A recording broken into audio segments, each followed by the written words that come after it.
বন্ধুরা, আজ আলোচনা করব আপনার কোনো সহায় সম্পত্তিতে স্বত্ব বা অধিকার বিঘ্নিত হলে কিংবা আপনার কোনো পদমর্যাদা ব্যক্তিগত অধিকারের উপরে কেউ কোনো হস্তক্ষেপ করলে, যেমন চাকরি থেকে আপনাকে যদি কেউ অবৈধভাবে অপসারণ করে থাকে, অথবা চাকরি থেকে কেউ যদি অবৈধভাবে আপনাকে বদলি করে থাকে ইত্যাদি। যদি অপর কোনো ব্যক্তি কর্তৃক লঙ্ঘিত হয় কিংবা লঙ্ঘিত হওয়ার কোনো কারণ সৃষ্টি হয়, তাহলে আপনি কিন্তু সে অধিকার আদালতের মাধ্যমে প্রতিষ্ঠা করার জন্য ঘোষণা বা ডিক্লারেশন মামলা আদালতে দায়ের করতে পারেন। কিন্তু এই ডিক্লারেশন সুট বা এই অধিকার বিষয়ক মামলা আপনি কোথায় করবেন, কেন করবেন, এর জন্য কি কি কাগজপত্র আপনাকে সংগ্রহ করতে হবে, আর মামলায় বিজয়ী হতে কত সময় এবং কত টাকা লাগবে, সেসব বিষয়ে আইনি আলোচনা নিয়ে কথা বলার জন্য আমি PM সিরাজুল ইসলাম সিরাজ প্রামাণিক, আইনজীবী, বাংলাদেশ সুপ্রিম কোর্ট, আজ আপনাদের মাঝে হাজির হয়েছি। তবে মূল আলোচনা শোনার আগে আমাদের ল টিপস চ্যানেলটি সাবস্ক্রাইব করুন, বেল বাটনে ক্লিক করুন। এই মামলার উদ্দেশ্য হচ্ছে যে আপনার স্বার্থকে রক্ষা করা, আপনার নিজস্বতাকে রক্ষা করা। এই ব্যাপারে আমাদের সুনির্দিষ্ট প্রতিকার আইন 1877-এর 42 ধারায় আপনার অধিকার প্রতিষ্ঠার কথা স্পষ্ট করে বলা রয়েছে। একটি উদাহরণ দিলেই বিষয়টি আরো স্পষ্ট হয়ে উঠবে। ধরুন, আপনার গ্রামের লোকজন পার্শ্ববর্তী গ্রামের রহিম মিয়ার জমির প্রতি একটি পথের অধিকার দাবি করেন। রহিম মিয়া তাতে রাজি নয়, কারণ গ্রামবাসী রহিম মিয়ার ব্যক্তিগত সম্পত্তির উপর এরকম দাবির অধিকারী নয়। এই মর্মে ঘোষণা চেয়ে রহিম মিয়া কিন্তু গ্রামবাসীকে বিবাদী করে আদালতে ঘোষণামূলক মামলা দায়ের করেন। কেননা রহিম মিয়ার সম্পত্তিতে এবং ভোগ দখলে তার একক অধিকার রয়েছে, কিন্তু রহিম মিয়ার এই অধিকার গ্রামবাসী অস্বীকার করতে চায়। দুই রকমের প্রতিকার চেয়ে কিন্তু আপনি এই জাতীয় মামলা করতে পারেন। এক, রক্ষামূলক প্রতিকার, আরেকটি হচ্ছে প্রতিকারমূলক। ছোট ছোট কয়েকটি উদাহরণ দিলেই এই মামলাটি কেন করবেন, কিভাবে করবেন, এ সম্পর্কে আপনাদের মাঝে একটি পরিষ্কার ধারণা জন্মাবে।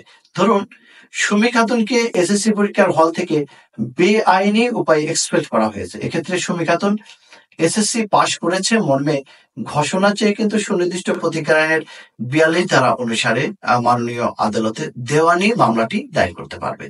এখানে তার আইনগত পরিচয়ের উপরে আঘাত আনা হয়েছে, তাই সে ঘোষণামূলক মামলা দায়ের করতে পারবে, এবং তিনি যদি প্রমাণ করতে পারে যে অবৈধভাবে তাকে এক্সপেল করা হয়েছে, বেআইনি ভাবে তাকে এক্সপেল করা হয়েছে, তাহলে মাননীয় আদালত বিবেচনা করে তার মামলায় তার পক্ষে রায় দিতে পারে। সত্ত্ব বা টাইটেল কথাটি সহজ অর্থ হলো কোনো স্থাবর সম্পত্তির উপর কারো মালিকানা। ধরুন, জালাল মিয়া 20% জমির মালিক। এখন করিম মিয়া যদি এই 20% জমিতে জালাল মিয়ার সত্ত্ব অস্বীকার করে, তাহলে জালাল মিয়া রীতি রকম করিম মিয়ার বিরুদ্ধে সুনির্দিষ্ট প্রতিকার আইনের 42 ধারা অনুযায়ী 20% জমিতে জালাল মিয়ার সত্ত্ব আছে এই মর্মে একটি ঘোষণামূলক মোকদ্দমা মাননীয় আদালতে দায়ের করতে পারবে।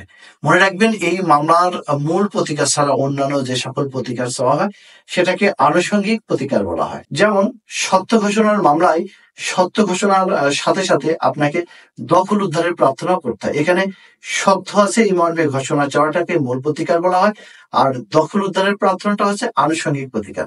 তার মানে বাদী যখন সম্পত্তির দখলে থাকবে না, তখন বাদীকে আনুষঙ্গিক প্রতিকার হিসেবে দখল উদ্ধারের প্রার্থনা করতে হয়। কারণ আমাদের স্পেসিফিক রিলিফ অ্যাক্ট অর্থাৎ সুনির্দিষ্ট প্রতিকার আইনের 42 ধারা সত্যের মামলায় আনুষঙ্গিক প্রার্থনা করাকে বাধ্যতামূলক করা হয়েছে। আপনি কোন কোন বিষয়ে মামলা দায়ের করতে পারবেন, আসুন সেসব বিষয়ে এবার জেনে নিই। যেমন, বিয়ে সংক্রান্ত যদি কোনো প্রশ্ন উত্থাপন হয়, তাহলে আপনি কিন্তু ডিক্লারেশন সুট মামলা করতে পারেন। ধরুন, সাথী খাতুন আপনাকে স্বামী দাবি করে বসলো, কিন্তু আপনি কোনো কালেই সাথী খাতুনকে চেনেন না, কিংবা তার সাথে বিয়ের প্রীতিতে বসেন নাই, তার সাথে সংসার করেন নাই। এখন বাদী বিবাদীকে বিবাহ করেছে কিনা, অর্থাৎ আপনি সাথী খাতুনকে বিবাহ করেছেন কিনা এই মর্মে দেওয়ানি আদালতে ঘোষণামূলক মোকদ্দমা দায়ের করা যায়। আবার তালাক বিষয়ে চ্যালেঞ্জ করেও কিন্তু মামলার পক্ষগণের মধ্যে তালাক হয়েছে কিনা সে মর্মে ঘোষণামূলক মামলা দায়ের করা যায়। আবার ধর্মীয় কাজ করার অধিকার একটি আইনগত অধিকার। কেউ যদি আপনার ধর্মীয় অধিকারে হস্তক্ষেপ করে, তাহলেও আপনি সুনির্দিষ্ট প্রতিকার আইনের 42 ধারা অনুসারে ঘোষণামূলক মোকদ্দমা কিন্তু দায়ের করতে পারেন। যদি সন্তানের বৈধতা নিয়ে প্রশ্ন ওঠে, সেক্ষেত্রেও আপনি ডিক্লারেশন সুট চাইতে পারেন। আবার মৃত ব্যক্তির উত্তরাধিকার বিষয়ে কিংবা কারোর ভোটাধিকার বিষয়ে, চাকুরির বিষয়ে, আপনার ব্যক্তিগত মেধাসত্ত্ব বিষয়েও আপনি সত্য ঘোষণা চেয়ে মামলা করতে পারেন। আর একটি জিনিস আপনাদেরকে জানিয়ে রাখি যে তামাদি আইনের 120 অনুচ্ছেদ অনুযায়ী ঘোষণামূলক মামলার প্রকৃত কারণ উদ্ভব হওয়ার তারিখ থেকে 6 বছরের মধ্যে এই মামলা দায়ের করতে হয়। আর সাধারণত এই ঘোষণামূলক মামলা দায়ের করতে হলে সর্বনিম্ন ৩০০ টাকার কোর্ট ফি দিতে হয়, কিন্তু আনুষঙ্গিক প্রতিকার সহ ঘোষণামূলক মামলা দায়ের করতে হলে মূল্য আনুপাতিক হারে কোর্ট ফি প্রদান করতে হয়।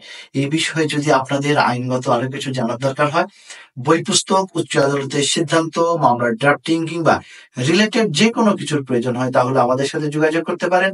ভিডিও স্ক্রিনে মোবাইল নম্বর, ইমেল, হোয়াটসঅ্যাপ নাম্বার দেওয়া আছে। আমরা উপযুক্ত সম্মানী প্রাপ্তির মাধ্যমে পরামর্শ এবং এগুলো সরবরাহ করে থাকি।